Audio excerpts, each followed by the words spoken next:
feeling it. Some days you just don't. You know, you might think, oh, it's dreary today, it's Monday, it's back at work. I don't know how you're feeling. And it doesn't matter what day of the week it is. Sometimes we struggle in, aren't we? You know, I always think you're faking what you usually are and thinking, I'll just try and get through. If it is a bit of a drab day for you and you're feeling a little bit low with one thing and another piling up, we're heading over to Sandbach. And always wise advice. I always feel like I can just breathe a little bit better when this man's on the show. Rob Edwards from Life Cycle Coaching. Hello.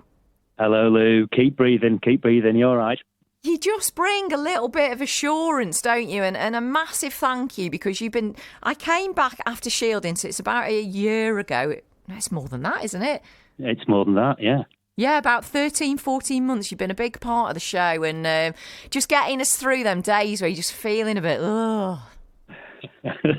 I love being on, and thanks for having me on. I just hope it helps a few people out. Well, we're all at completely different stages, aren't we? Some people loving life, back in work, some people still too scared to go out. And I don't know about you, and obviously you do this for a living and the workshops that you do, but I had, by Saturday afternoon, I'd had 3 different texts from people just saying, oh, I've got to go back to work and I'm scared of going. And I mean, I don't know how you are, I take on other people anyway, and I just think, I just felt dreadful, you know, for the situations that are being created at the moment, and especially with friends that I've got that feel they've lost the confidence. I can understand why it's happened after this last 18 months. Oh, crikey. It's a common occurring theme, Lou, to be honest, and confidence it seems to be at a real premium at the moment. It's a funny thing, confidence. It can come and it can go, right? Sometimes we feel like we've got it, but other times we can lack self-confidence as well, and it can be really hard to quantify it. Think of it a little bit like Goldilocks and the 3 Bears. There's a teaser, right? Goldilocks.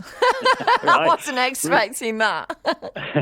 Remember the story, right? The porridge was too hot or too cold, or it was just right. She was just too fussy, wasn't she? She just needed a sachet and a microwave. Exactly, yeah. But there was 2 extremes and an okay bit in the middle, right? And if you think about confidence the same way as that, if we have too little confidence, that can cause fear and anxiety that a lot of people are feeling about the return to work and stuff like that at the moment. And that can lead to indecision and all those things we're familiar with.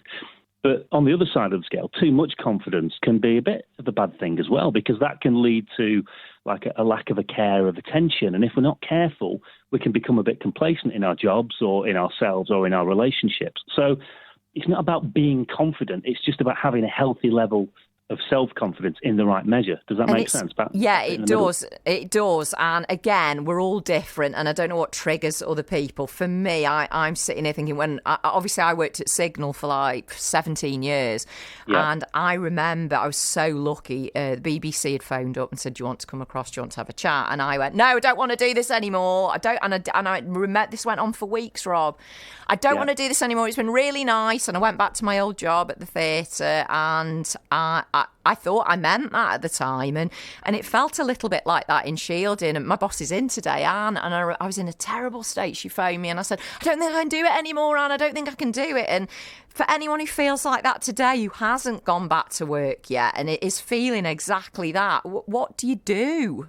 Yeah, we like to be in our comfort zones, don't we? But I'll give you 3 things that we can do. If your self-confidence is a little bit low at the moment, and it's understandable if it is, 3 little ways that we can build this back, okay? Number 1, think about your self-confidence as having a trust in your own abilities, right? You have the ability. You had the ability to move to the BBC, but sometimes we doubt our abilities. But having confidence in your own abilities, it's a great way to look at it. So many times our confidence levels are affected by other people or other influences. But by building that trust in ourselves first, it puts the power back into our own hands, right? So number 1 is trust your own abilities, yeah? Is it stopping and looking at the facts? Like, say, my friend who's a teacher who's going, I don't think I can go back in front of the classroom at the moment. That was a conversation I had at the weekend. Yeah. Is it stopping and just looking at the years you've already done that for and gone, well, actually, I have managed to do that for quite a while until the pandemic happened? That's a big thing. Reflect back on all that stuff that you have done. That ability hasn't gone. You've still got those skill sets. It's just that we've talked ourselves out of it. So the second point is be aware of the story that you're telling yourself. Like the teacher might be saying, I don't want to go back. I'm not confident going back. But when we lack confidence, we get hard on ourselves. We end up believing our negative self and we make things worse. So it's about silencing your inner critic, being kinder to yourself, because failures and setbacks are inevitable, okay? But we can learn from them. We can see them as a chance to develop as opposed to a reason to be self-critical. It's so the you're not going to age-old suddenly thing. lose those skills. You know, like the conversation you have with somebody else, like your mates or whoever you're talking to, and you sit there and you go, I can't believe you think this of yourself. Why would you think this of yourself when you're so great and we can see that? And isn't it the opposite when you're talking to yourself? God, you can talk to yourself like rubbish, can't you? Like, what? It's so bizarre. Yeah, and the worse we feel and the less confident we feel, the harder we tend to be on ourselves. So number one is, represent those abilities. Remember those capabilities that we've got. Be aware of what you're telling yourself. And then thirdly, step into your discomfort zone, right? We spend a lot of time in our comfort zones, but we don't learn or develop ourselves there. We just stay the same. What do you mean by that, Rob? Because if you said to me, can you step into something that doesn't feel comfortable, I'll go, no. Because straight away, when you said that, straight away you think, well, why would I do that? Why would I step into something uncomfortable? Why would I step into my discomfort zone? Because it feels really scary, doesn't it? But that's where we learn and that's where we develop ourselves. And we're not going to develop if we stay in the same place all the time. And our comfort zones ultimately become quite uncomfortable because we don't feel like we're progressing or developing. But so it's about facing your fears and not being afraid of that failure. I've always said to my two sons, Scott and Daniel, I'd much rather have a life of so whats than a life of what ifs. I'd much rather look back at the end of my days and say, so what? At least I tried it, rather than thinking, what if I'd have given that a go? That's so true. And do you know what the other nuts thing is as well? When you are frightened of something and you feel a fear, and I'm sure we all have over different stuff, it's almost like you have to say to yourself, well, look, I've got the fear, I'm sweating, I've got sweat ripping off my back, that'd be me. But, I'm still going to do this anyway, so we might as well just give it a go and try and enjoy it.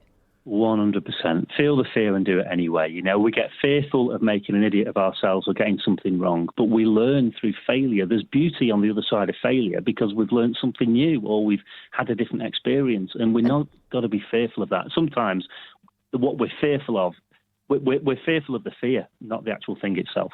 Yeah, and aren't we daft as well because we're missing out on so much, and sometimes, so what if it goes wrong? I'll probably get all the travel wrong now I've said that. I'm talking myself into this, aren't I? Well, if you just say the M6 is blocked, you won't be far off the truth, will it? Because it always is. It's the same every day. You're spot on, actually. Rob, the wise words, and I'm sure you help, you do every week, a lot of people that are going through, they're having to go back into work or facing something they are dreading. How can we find out more from you? You can find out by going to lifecyclecoaching.co.uk.